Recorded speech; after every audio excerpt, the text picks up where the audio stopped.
ನನಗೆ ಸರ್ ನಿನ್ನೆ ಕಾಲ್ ಮಾಡಿದ್ರು ಹಿರೇಮಠ್ ಸರ್. ಆಗಲೇ ಸರ್ ಹೇಳಿದ್ರು ಎಜುಕೇಷನ್. ಸರ್ ನೀವು education is most important. Sir actually ಇಲ್ಲಿ ನಮಗೆ ಪ್ರಾಬ್ಲಮ್ ಆಗಿದೆ ಎಜುಕೇಷನ್.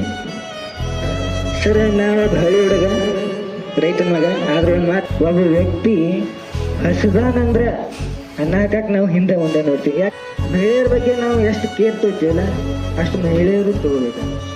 ಏನು ಮಾಡ್ತೀವಿ ಅಂದ್ರೆ ಯಾರಾದರೂ ಒಬ್ಬ ವ್ಯಕ್ತಿ ಬಂದು ನಮ್ಮನ್ನು ಮುನ್ನಡೆಸ್ಬೇಕು. ಅಲ್ರಿ ನಾವು ಕರೆನ ಮಾತಾಡ್ತೀವಿ ಅಂದ್ರೆ ಅಂಜೂರು ಯಾಕೆ ಜರುರದಿತ್ಲ. ಇಡೀ ಜಗತ್ತಿನಲ್ಲಿ 2ನೇ ನಂಬರ್ ನಮ್ಮ ದೇಶ ಐತೆ ಅಂದ್ರೆ ಇಡೀ ಜಗತ್ತಿನಾಗ ಎಷ್ಟು ದೇಶಗಳದಾವ ಅಂದ್ರೆ 200+ ಕಂಟ್ರೀಸ್ ಅದಾವ. ಅದ್ರಾಗ ಯಾವ ಮಟ್ಟಿಗೆ ಆಗೈತೆ ಅಂದ್ರೆ ನಾವು ತಿಳ್ಕೊಬೇಕಾಗಿತ್ತು. ಕಂಟೆಂಟ್ ಇರೋ ರೈತರ ಸಿನಿಮಾ ಮಾಡ್ರಿ 50 ಕೋಟಿ ಸಿಕ್ಕದ ಸಲ. ಇಲ್ಲಿ ಬರೀ ಡ್ರೆಸ್ಸಿಂಗ್ ಸೆನ್ಸ್ ಅನ್ನೋದು ಬರಲ್ಲ, ನಮ್ಮ ಮೆಂಟಲ್ ಸೆನ್ಸ್ ಸುತ್ತ ಭಾಳ ಇಂಪಾರ್ಟೆಂಟ್ ಆಗೈತಿ.